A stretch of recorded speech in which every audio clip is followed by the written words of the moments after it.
పరిశుద్ధ నామమునకు మహిమ కలుగునుగాక. క్రీస్తునందు ప్రియ దేవుని బిడ్డలారా, ప్రభు అయిన యేసు క్రీస్తు పరిశుద్ధ నామములో మీ అందరికీ ఉదయకాల శుభములు తెలియజేయచ్చు ఉన్నాను. ఈ దినమంతయు మీకు మీ కుటుంబానికి దీవెనకరముగాను ఆశీర్వాదకరముగాను దేవుడు అనుగ్రహించాలని మీ కొరకై ప్రార్థిస్తూ ఉన్నాను. నేటి దినము కొరకు ఏర్పాటు చేయబడిన దేవుని వాక్యము హెబ్రీ పత్రిక 11వ అధ్యాయం 8వ వచనం. అబ్రహాము పిలువబడినప్పుడు విశ్వాసమును బట్టి ఆ పిలుపునకు లోబడి తాను ఎక్కడికి వెళ్ళవలెనో అది ఎరుగకయే బయలు వెళ్ళెను. ప్రియులారా, నేటి దినము కొరకు ఏర్పాటు చేయబడిన ధ్యానాంశము సందేహరహిత విశ్వాసము. ప్రియులారా, సందేహరహిత విశ్వాసం విషయంలోనూ సందిగ్ధత లేని విధేయత విషయంలోనూ అబ్రహాము అగ్రగణ్యునిగా కనిపిస్తాడు. అతడు విశ్వాసులకు తండ్రి మాత్రమే కాదు గాని లోబడగోరు వారికి కూడా ఆదర్శవంతుడై ఉన్నాడు. ప్రియులారా, హెబ్రీ పత్రిక రచయిత ప్రశంసాయోగ్యుడైన ఈ మనిషి యొక్క జీవిత చరిత్రను విశ్వాసమును బట్టి అబ్రహాము లోబడెను అను ఆశ్చర్యకరమైన మాటలతో ఆరంభిస్తున్నాడు. అటు తరువాత అతడు దేవుని దృక్కోణములో చూడదగిన అబ్రహాము యొక్క విధేయతాపూర్వక విశ్వాసాన్ని, విశ్వసించు విధేయతను వివరిస్తున్నాడు. ప్రియులారా, అబ్రహాము అన్యమత విగ్రహారాధనను విడిచిపెట్టి ఊరను పట్టణము నుండి బయలుదేరాడు. కల్దీయులు సువర్ణము యొక్క దేవతలను పూజిస్తూ ఉన్నారు. కానీ ఇప్పుడు మహిమాస్వరూపి అయిన దేవుడు అతనికి అగుపించాడు. విధేయతతో అతడు సంపూర్తిగా జీవము గలవాడును సత్యవంతుడునగు దేవుణ్ణి సేవించుటకు విగ్రహారాధన నుండి దేవుని వైపు తిరిగాడు.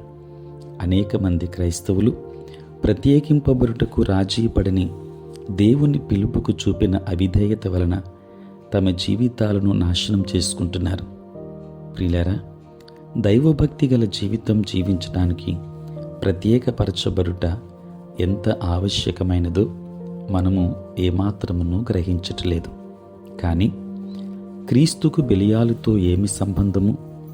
దేవుని ఆలయమునకు విగ్రహములతో ఏమి పొందిక? కావున మీరు వారి మధ్య నుండి బయలువెడలి ప్రత్యేకముగా ఉండుడి అని ప్రభువు చెబుతున్నాడు.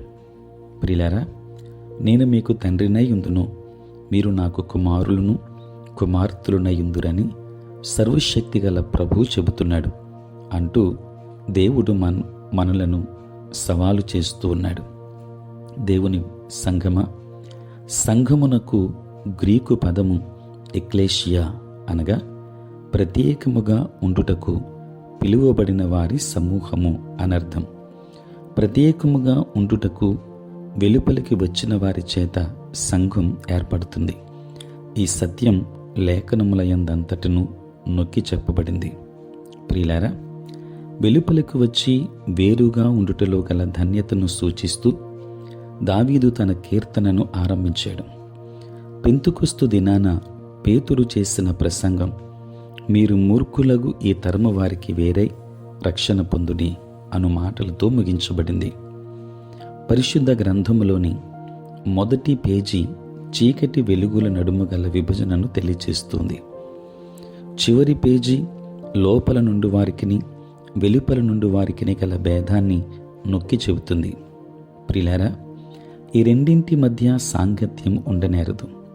మనము లోకములో ఉన్నప్పటికీ మనము లోక సంబంధులము కాము.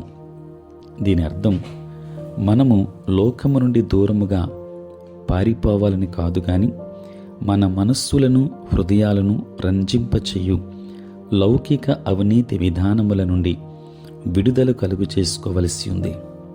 మనము పరదేశుల వలెను యాత్రికుల వలెను అన్యుల దేశములో ఉన్నట్టుగా నడుచుకొనవలెను. అలా చేసినప్పుడు లోకము మనలను నిశ్చయముగా ద్వేషిస్తుంది. కానీ ఇది విధేయతాపూర్వక జీవితానికి మౌలిక మూల్యం. సందేహరహిత విశ్వాసం యొక్క మూల్యం.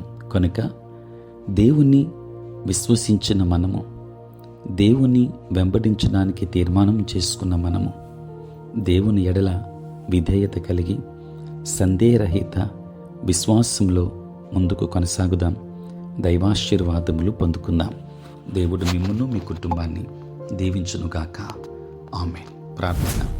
పరిశుద్ధుడైన తండ్రి, ప్రేమ కలిగిన ప్రభువా, నీకు స్తోత్రాలు. రాత్రంతయు కాపాడారు. ఉదయం లేచి మిమ్మల్ని స్తుతించే భాగ్యాన్ని ఇచ్చారు. నీ స్తోత్రాలు.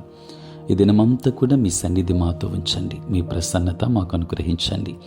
మా ప్రతి బలహీనత నుండి విడుదలనివ్వండి. మా ప్రతి బలహీనతలో, సమస్యలో నుండి విడుదల అనుగ్రహించండి. నేటి మా పనులలో, ప్రయాణములలో మీరే తోడై ఉండండి. పరిచర్యలో తోడై ఉండండి. దేవానికి స్తోత్రాలు. నాయన, పుట్టినరోజు, పెండ్లి రోజు జరుపుకొనుచున్న బిడ్డలను దీవించండి. నూతన ఆశీర్వాదములు దయచేయండి. నాయన, చదువుకుంటున్న బిడ్డలకు మీరు తోడై ఉండి కావలసిన జ్ఞానమును వారికి అనుగ్రహించండి. తండ్రి, నీ స్తోత్రాలు.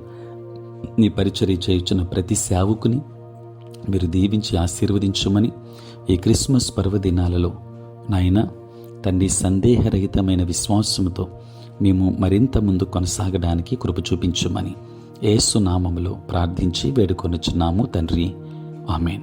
తండ్రి, కుమార, పరిశుద్ధాత్మ త్రియేక దేవుని దీవెన సదా మీకును మీ కుటుంబానికి తోడై ఉండును గాక. ఆమేన్.